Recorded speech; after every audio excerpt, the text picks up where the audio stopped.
السلام علیکم محترم ناظرین، حضرت نوح علیہ السلام توحید کے پہلے دائی ہیں۔ سب سے پہلے آپ کی قوم نے بزرگوں کے بت بنا کر ان کی پوجا شروع کی اور اللہ وحدہ لا شریک کے ساتھ شرک کے مرتکب ہوئے۔ ان کو شیطان نے ہی بہکایا تھا۔ حضرت نوح علیہ السلام نے 950 سال تک اس مشرک قوم کو توحید کی دعوت دی اور ان کی طرف سے ملنے والی ایذا اور مصائب پر نہایت صبر و تحمل سے کام لیا۔ داعیہ نے توحید و رسالت کے لیے ان کی زندگی میں شاندار اسوہ حسنہ ہے۔ آپ کی زندگی اور تاریخی دعوت سے توحید کا مطالعہ کرنے والوں کو نیا عزم، یقین محکم اور تازہ ولولہ نصیب ہوتا ہے۔ آپ نے اپنی زندگی کا بیشتر حصہ دعوت و تبلیغ میں صرف کیا، مگر اس طویل ترین عرصے کے دوران بھی صرف چند افراد نے ہی آپ کی دعوت توحید قبول کی، جبکہ بیشتر آپ کا انکار کرتے ہوئے کفر پر ڈٹے رہنے کو ترجیح دیتے رہے۔ آپ پر ایمان لانے والوں میں آپ کی قوم کے غریب افراد ہی تھے۔ ابن عباس رضی اللہ تعالی عنہ سے مروی ہے کہ 82 سال کی عمر میں لمک کے ہاں حضرت نوح علیہ السلام کی پیدائش ہوئی، اور اس زمانے میں کوئی ایسا شخص نہ تھا جو کہ لوگوں کو فحاشی اور منکرات سے روکتا۔ بس اللہ تعالیٰ نے ان کی طرف نوح علیہ السلام کو نبی بنا کر بھیجا۔ اس وقت نوح علیہ السلام کی عمر 480 سال تھی۔ 120 سال تک انہوں نے اللہ تعالیٰ کی طرف لوگوں کو بلایا، لیکن ان کی قوم نے نوح کی کوئی بھی بات نہ سنی۔ پھر اللہ تعالیٰ نے نوح علیہ السلام کو کشتی بنانے کا حکم دیا۔ جس وقت آپ نے کشتی بنائی اور اس میں سوار ہوئے، اس وقت آپ کی عمر 600 سال تھی۔ پھر اللہ تعالیٰ نے ان کی قوم کی طرف اپنا عذاب نازل کیا اور سرکشی اور نافرمانی کرنے والے اس عذاب میں غرق کر دیے گئے۔ کشتی میں سواری کے بعد نوح علیہ السلام 350 سال تک زندہ رہے۔ ناظرین، حضرت آدم علیہ السلام کو سجدہ نہ کرنے والے شیطان نے اللہ تعالیٰ کی طرف سے دی گئی مہلت کا استعمال کرتے ہوئے اول بشر کی اولاد کو سیدھے راستے سے بھٹکانے اور بہکانے کے لیے زور لگانا شروع کر دیا، اور ایسے چیلوں کے ذریعے نوع انسانی میں خرابیاں پیدا کرنا شروع کر دی، انہیں شرک میں مبتلا کیا۔ لہٰذا وہ ایک اللہ واحد کی بجائے اپنے بزرگوں کے بنائے ہوئے مجسموں کی عبادت کرنے لگے۔ وہ ان کے سامنے چڑھاوے چڑھاتے اور ان سے مدد مانگتے تھے۔ حضرت نوح علیہ السلام کی قوم بھی اس شرک میں مبتلا تھی۔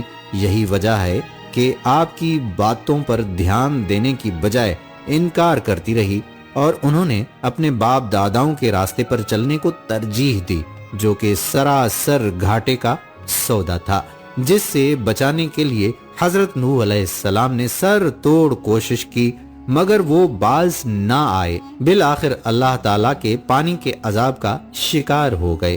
ناظرین، حضرت نوح علیہ السلام کی بد دعا کے بعد آنے والے 40 دن اور 40 راتیں بارش خوب برسی، یہاں تک کہ تمام وحشی جانور، چرند پرند سب جمع ہو کر نوح علیہ السلام کے پاس حاضر ہوئے، تو آپ نے ان میں سے 2 جوڑی کشتی میں سوار کر لی اور آدم علیہ السلام کے جسد پاک کو بھی کشتی میں رکھ لیا۔ اول بشر حضرت آدم علیہ السلام کا جسد مبارک اتنا بڑا تھا کہ اس کی عورتوں اور مردوں کے درمیان بطور پردہ حائل کر دیا گیا۔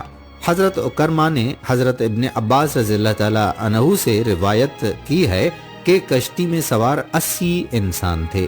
150 دن تک وہ سب کشتی میں ہی رہے۔ اللہ تعالیٰ نے کشتی کا منہ مکہ مکرمہ کی طرف کر دیا۔ وہ کشتی 40 دن تک بیت اللہ کا طواف کرتی رہی۔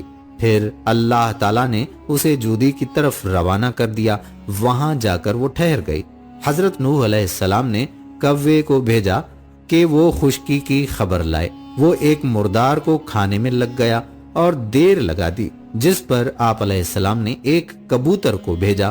وہ اپنی چونچ میں زیتون کے درخت کا پتا اور پنجوں میں مٹی لے کر آیا۔ اس سے حضرت نوح علیہ السلام نے یہ اندازہ لگایا کہ پانی سوکھ گیا ہے اور زمین ظاہر ہو گئی ہے۔ آپ علیہ السلام جودی سے نیچے اترے اور وہیں پر ایک بستی کی بنیاد رکھ دی۔ ناظرین، جب اللہ تعالیٰ کے حکم سے کشتی تیار ہو گئی تو حکم آیا کہ اس میں آپ اہل ایمان اور تمام جانوروں کا ایک ایک جوڑا سوار کر لیں، جس پر حضرت نوح علیہ السلام نے عمل کیا۔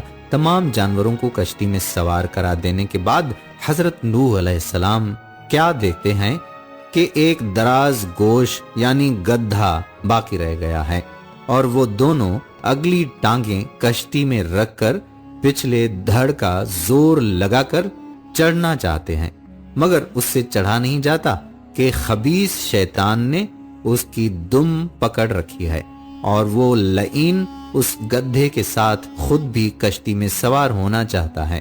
غرض یہ کہ گدھا ہر چند زور لگا کر چڑھتا ہے مگر نہیں چڑھ پاتا۔ آخرکار حضرت نوح علیہ السلام نے دیکھا اور سمجھ گئے کہ ایک پرانا پاپی گدھے کے ساتھ لگ گیا ہے اور اسے چھوڑتا نہیں، تو غصے میں آ کر آواز دی کہ اے گدھے، فوراً کشتی میں چلا آ، اگر تیرے ساتھ شیطان بھی آ جائے۔ ناظرین، اتنا سننا تھا کہ شیطان گدھے کی پیٹھ پر سوار ہو گیا اور گدھا ایک ہی جست میں کشتی پر سوار ہو گیا۔ پھر تو شیطان گدھے کو چھوڑ کر کشتی کے ایک کونے میں جا بیٹھا۔ ادھر سے حضرت نوح علیہ السلام سب کا معائنہ کرتے ہوئے جب اس کونے میں آئے تو اس پرانے گنہگار کو دیکھا۔ اسی وقت آپ پہچان گئے اور فرمایا کہ اے لعین، تو یہاں کیوں اور کس کی اجازت سے آیا؟ شیطان جواب میں کہتا ہے کہ میں آپ کی اجازت سے آیا ہوں، آپ شاید بھول گئے، ابھی تو آپ نے مجھے اور گدھے کو آنے کی اجازت دی ہے، بھلا میں کہیں بے اجازت آ سکتا تھا؟ غرض یہ کہ خبیث نے وہ چکنی چپڑی باتیں کرنی شروع کی کہ اللہ کی امان و حفاظت، مگر جناب نوح علیہ السلام کب اس کی باتوں میں آنے والے تھے۔ اسی وقت آپ کا ارادہ ہوا کہ اسے کشتی سے اتار دیا جائے کہ اتنے میں حضرت جبرائیل علیہ السلام آئے اور فرمایا کہ اے نوح، اللہ تعالیٰ آپ کو سلام فرماتا ہے اور یہ ارشاد کرتا ہے کہ شیطان کو کشتی سے نہ نکالو اور اسے یہیں رہنے دو۔ ہماری قدرت کی اس معاملے میں بڑی حکمتیں ہیں جنہیں تم نہیں سمجھتے مگر ہم ہی جانتے ہیں۔ یہ سن کر حضرت نوح علیہ السلام خاموش ہو گئے اور اس لعین کو وہیں بیٹھا رہنے دیا، لیکن پھر تھوڑی دیر میں آپ نے اسے نصیحت کرنی شروع کر دی کہ اے ابلیس، تو نے اپنے آپ کو کیوں مردود اور شقی بنایا ہے اور کس لیے تو راندہ درگاہ ہوا ہے؟ جواب میں یہ پرانا حاضر جواب کہتا ہے کہ حضرت، میں اپنے آپ کو اس بلا سے نجات دینے کے لیے اور اس مرض کی دوا کرنے کے لیے ہر وقت تیار ہوں۔ کچھ آپ کے پاس اس کا علاج ہے تو بتائیے، تاکہ میں خدا کا مقرب بندہ دوبارہ بن سکوں۔ آپ علیہ السلام نے فرمایا، توبہ کا دروازہ کھلا ہوا ہے، ابھی توبہ کر لے۔ اس پر شیطان بولا کہ ابھی توبہ قبول بھی ہوگی یا نہیں، آپ ذرا معلوم کر لیجئے تاکہ ابھی توبہ کر لوں۔ نوح علیہ السلام کے دل پر ان خالص و مخلص باتوں کا بے حد اثر ہوا، اور اسی وقت آپ نے اللہ تعالیٰ کی طرف رجوع کیا کہ خداوندہ، یہ توبہ کرتا ہے، اس کی توبہ قبول فرمائی جائے۔ وہاں سے خطاب آیا کہ اے نوح، تم اس دھوکے باز کے فریب میں نہ آؤ اور اس کی تمام باتوں کو جھوٹا جانو، یہ بڑا مکار اور بڑا ابلا فریبی ہے۔ اے نوح، تم اس کا جھوٹ سچ آزما کر دیکھ لو اور اس سے کہو کہ یہیں اور اسی کشتی میں آدم علیہ السلام کا تابوت رکھا ہوا ہے، تو اسے سجدہ کر لے اور مقربین میں داخل ہو۔ یہ سن کر حضرت نوح علیہ السلام خوشی خوشی ابلیس سے آ کر کہتے ہیں کہ یہ آدم علیہ السلام کا تابوت ہے، اسے سجدہ کر لے اور مقربین میں داخل ہو جا۔ یہ سن کر شیطان لعین نے ایک قہقہا لگایا اور کہا، جب زندہ تھے اور جنت میں بادشاہی کر رہے تھے، جب تو ہم نے انہیں سجدہ کیا نہیں، اب جب کہ یہ خاک ہو گئے ہیں تو میں انہیں کیوں کر سجدہ کر سکتا ہوں؟ اتنا سنتے ہی حضرت نوح علیہ السلام نے اس کی طرف سے اپنا منہ پھیر لیا اور دوسرے امور متعلقہ کی طرف متوجہ ہو گئے۔ واللہ عالم۔ دوستو، ہم امید کرتے ہیں کہ ہماری آج کی ویڈیو آپ کو ضرور پسند آئی ہوگی۔ پسندیدگی کا اظہار یہ ہے کہ ویڈیو کو لائک کریں، شیئر کریں اور نیچے دیے گئے کمنٹ باکس میں اس تاریخی قصے پر روشنی ضرور ڈالیے گا۔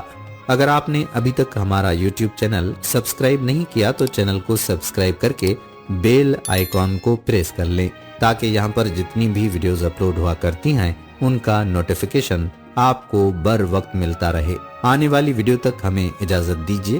اللہ حافظ۔